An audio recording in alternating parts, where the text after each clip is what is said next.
Hello and welcome to Relapse Prevention, a critical component of recovery. Today we'll be talking about lapse and relapse.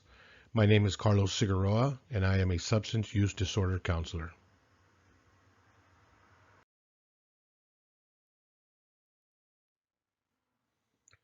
So what's the difference between a lapse and a relapse?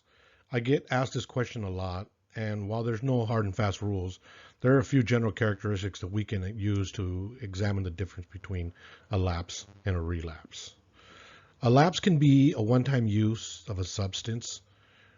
Some drugs, the effects last a little longer than others. Others, it takes a few repeated dosages to achieve the effect. So you end up using for a little longer than just one time.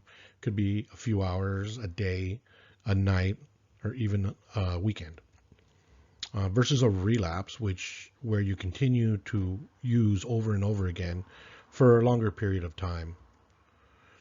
A lapse involves a temporary return to old behavior where the use either brings out your old behavior or your old behavior brings out the use.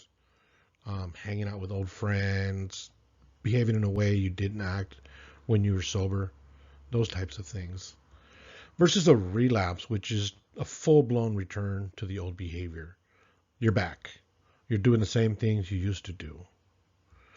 In a lapse, you generally don't encounter problems. You use for a short time and you don't suffer much. Versus a relapse, where the problems that you used to have that led you to recovery in the first place, they're back in full force. Factors leading to a lapse. We start with a stressor. A stressor is any stressful situation, problem, or feeling that you're experiencing. Problems at work, relationship problems, these can all be stressful. Or you can find yourself pressured by being around people that are using or that you used to use with. Feelings can also be a stressor. They can be triggers. Anger, depression, anxiety, boredom. These are all feelings that can lead us back into using. Our response, how we deal with it, can influence our use. In this case, we're talking about negative coping skills, ways of responding that aren't exactly helpful, that aren't exactly healthy.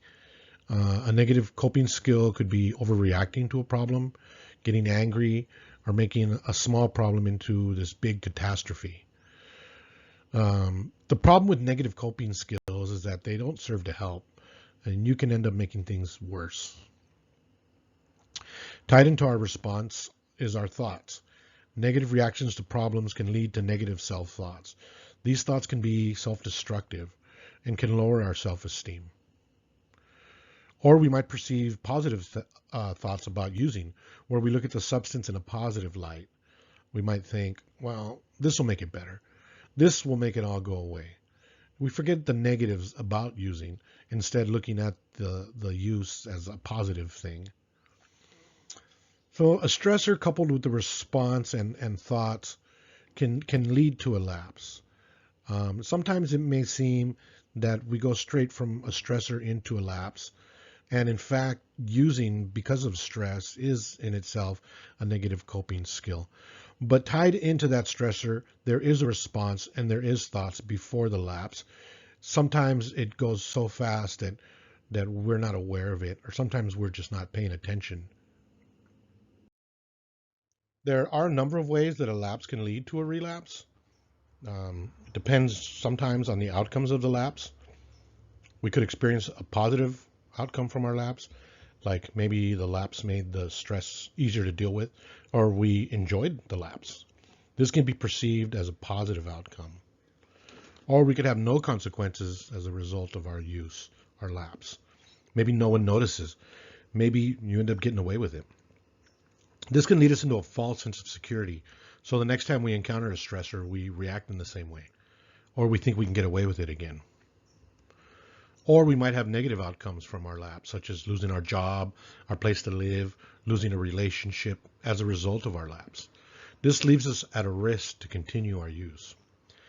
Negative thoughts about ourselves can also occur, such as, I can't do it, it's no use. Or, oh well, I might as well keep using. These are thoughts of giving up. Another factor is stressors. The stressors that led us to a lapse might still be present, or we might encounter different stress. Recovery is hard and it involves change. And sometimes in this change, we might encounter different stressors than before, new stressors. Chances are that if we encounter new or different stressors, we might respond the way we responded to previous stressors, automatically and without being aware of it. We might not have any protective factors. Protective factors are those conditions that help us deal more effectively with our stressors. These can be found in our environment, in our families, our work environment, or in our friends. A lot of times when we end up isolating ourselves. So not having a healthy community around us that supports us and nurtures us can quickly turn a lapse into a relapse. Protective factors can also be found in a program, attending meetings, or having a plan. Being in a program or attending meetings gives us the resources we need to succeed in our recovery. It keeps us accountable, and it gives us the support that we might not have in our family or our work environment. Without these protective factors or a plan, we're liable to turn a lapse quickly into a relapse. So how can we avoid a lapse? It starts with our response to our stressors and our thoughts.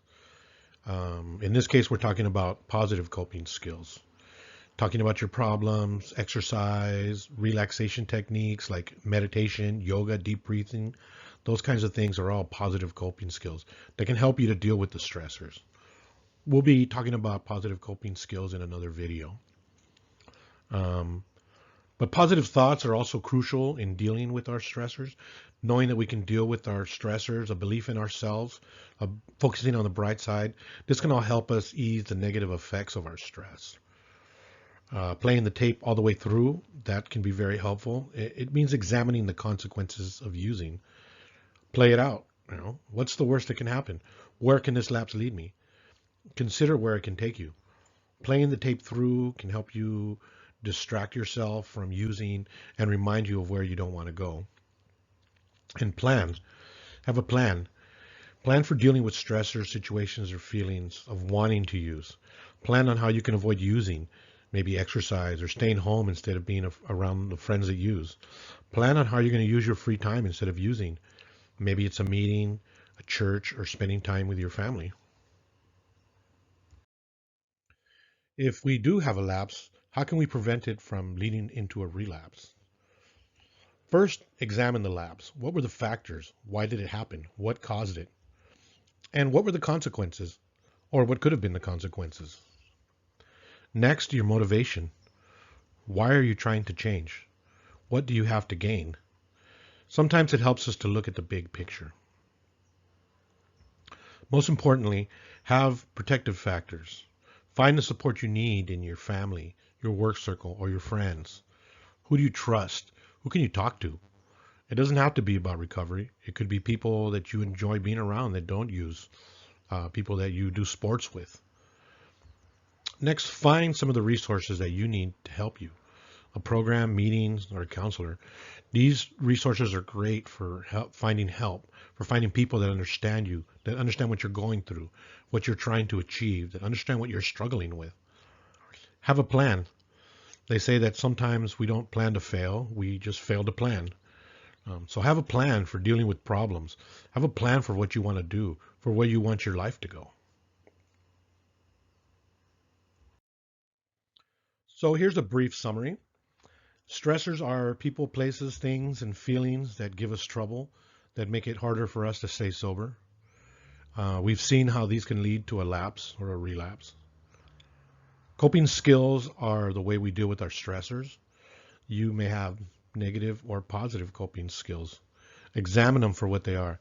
If they're negatively affecting you, replace them with positive skills. Learn more about positive coping skills and practice them. Protective factors are the good things in our lives that are around us. They keep us on the right path, whether directly or indirectly. Your child could be a protective factor if they're your motivation to change. Identify these protective factors in your family, your work, your friends. Identify the ones that aren't helping you get to where you want to go. And find a program, a meeting, a counselor, a therapist, some type of help. There are so many types of resources available. Here are some questions regarding the material we just covered. Please discuss your answers with your counselor or your group. Question number 1, stressors. Name 3 things that could lead you to a lapse or a relapse. Question number 2, coping skills. What are some coping skills you can use to avoid a lapse or a relapse? Or if you don't have any coping skills, what are some coping skills that you would like to learn about? Number 3, protective factors. What are protective factors that you can use to avoid a lapse or a relapse? Again, answer these questions and discuss them with your counselor or your group. Thank you very much for your time.